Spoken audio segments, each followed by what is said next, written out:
জনকণ্ঠ ডিজিটালে সকলকে স্বাগত জানাচ্ছি। আমি জিয়াউল হক। এই মুহূর্তে রয়েছি বরিশাল জেলার বাকেরগঞ্জ উপজেলার চরাদি ইউনিয়নে। মূলত চরাদি ইউনিয়নের হলতা যে খাল রয়েছে, সেই হলতা খালের উপর নির্মিত যে সাঁকো, সেই সাঁকোটির উপর থেকেই কিন্তু সরাসরি জনকণ্ঠ ডিজিটালের মাধ্যমে আপনাদের দেখাতে চাই। আপনারা দেখতে পাচ্ছেন আমার পিছনে যে সাঁকোটি রয়েছে, এই সাঁকোটি মূলত শতবর্ষী সাঁকো। মানে স্থানীয়রা আমাদেরকে জানিয়েছেন যে এই সাঁকোটি 100 বছরের বেশি সময় আগে স্থানীয়রা নির্মাণ করে, এবং এই সাঁকোটি দিয়ে মূলত চরাদি ইউনিয়নের যে চরাদি গ্রাম এবং এই সাঁকোর যে অপর প্রান্ত রয়েছে ছাগলদি গ্রাম, সেই দুই গ্রামের সাথে সংযোগ কিন্তু এই সাঁকোটি। এবং এই সাঁকোটি দিয়েই কিন্তু প্রতিদিন এই এলাকার যে 5টিরও বেশি গ্রামের 20,000 মানুষ আসা যাওয়া করে। বিশেষ করে এই সাঁকোটি কিন্তু এখানে যে ছাগলদি নেসারিয়া দাখিল মাদ্রাসা রয়েছে, সেই মাদ্রাসার এই পাশেই কিন্তু এই সাঁকোটি নির্মাণ করেছে। দর্শক, আপনাদেরকে আমরা দেখাচ্ছি। আপনারা দেখতে পাচ্ছেন যে এই মুহূর্তে এই সাঁকোটি দিয়ে কিন্তু স্থানীয় যে শত শত মানুষ, তারা কিন্তু এই সাঁকোটি প্রতিদিন এই সাঁকোটি দিয়ে আসা যাওয়া করে। দর্শক, ওয়ালটন এখন দেশের সীমানা পেরিয়ে পৌঁছে গিয়েছে 50টিরও বেশি দেশে। ওয়ালটন, ঘরে ঘরে বিশ্বজুড়ে।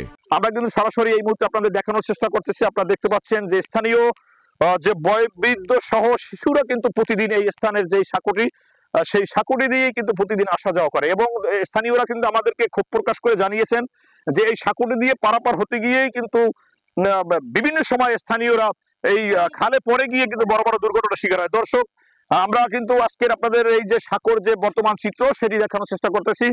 আমরা আপনাদেরকে আরো জানিয়ে রাখি যে এই এলাকার প্রায় 20টিরও বেশি শিক্ষা প্রতিষ্ঠান রয়েছে, যে শিক্ষা প্রতিষ্ঠানগুলোতে প্রতিদিন হাজার হাজার শিক্ষার্থীরা কিন্তু এই সাঁকোটি পারাপার করেই উপজেলা শহর সহ বরিশাল যে জেলা শহর, সেই জেলা শহরে আসা যাওয়া করে।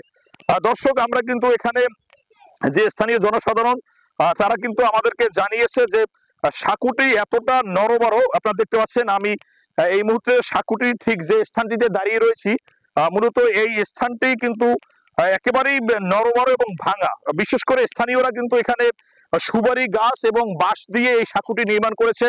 এবং আমরা সরজমিন দেখেছি যে সাঁকোটি প্রায় 100 ফিটেরও বেশি লম্বা এই সাঁকোটি। এবং এই সাঁকোটি কিন্তু বাঁশ এবং যে সুপারি গাছ, সেই বাঁশ ও সুপারি গাছ কেটেই কিন্তু স্থানীয় নির্মাণ করেছে। দর্শক, আমরা কিন্তু স্থানীয়দের সাথে কথা বলেছি। তারা আমাদের এমনটা জানিয়েছে যে 100 বছর আগে নির্মিত এই সাঁকোটি, এই সাঁকোটি এখানে একটি সেতু নির্মাণের দাবি জানিয়েছেন এই এলাকার জনসাধারণ। তারা কিন্তু বারবার এলজিইডি কর্তৃপক্ষ সহ স্থানীয় যে সকল জনপ্রতিনিধি রয়েছে, তাদেরকে বিভিন্ন সময় লিখিত অভিযোগ দেওয়ার পরেও এই সাঁকোটির প্রতি কিন্তু কোনো নজর নেই কর্তৃপক্ষের। দর্শক, চলুন আমরা এখানে যে স্থানীয় সাধারণ মানুষ রয়েছে তাদের সাথে কথা বলবো এবং তাদের কাছ থেকে জানবো এই সাঁকো বর্তমান যে পরিস্থিতি। 5টা 6টা গ্রামে নর্মাল 20,000 লোক আছে। এই পারাপারে খুব কষ্ট হইতেছে। এই যে মাদ্রাসা দেখছেন, এই পোলাপান চাইতে না, খালে পড়ে, বিলে পড়ে।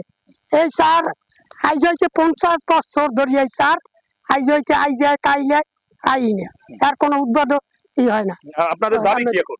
আমাদের দাবি আর একটা পোল ব্রিজে, মানে আপনারা সেতু নির্মাণের দাবি জানিয়েছেন। একটা নির্মাণের। এর আগে কি আপনারা কোনো কর্তৃপক্ষ বা স্থানীয় জনপ্রতিনিধি তাদের কাছে কি বলেছেন যে এটা সেতু নির্মাণ? হ্যাঁ, বহুত বলা হয়েছে। একটু আমাদেরকে বলেন তো।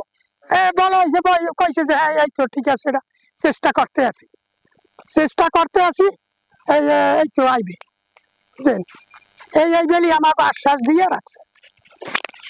দর্শক, আমরা কিন্তু সরাসরি স্থানীয় যে জনসাধারণ তাদের কাছ থেকে শুনেছি এবং তারা কিন্তু আমাদেরকে জানিয়েছে যে হলতা যে খালটি, এখানে এই খালটি কিন্তু অনেক একটি বড় খাল, একটি নদীর মতো, এবং এই খালের উপর 100 ফিটেরও বেশি যে লম্বা একটি সাঁকো, সেই সাঁকোটি নির্মাণের জন্য সংশ্লিষ্ট কর্তৃপক্ষ স্থানীয় জনপ্রতিনিধির কাছে বারবার তাগিদ দিলেও তারা কিন্তু এখন পর্যন্ত এখানে একটি সেতু নির্মাণের জন্য এগিয়ে আসেনি। জিয়াউল হক, দৈনিক জনকণ্ঠ।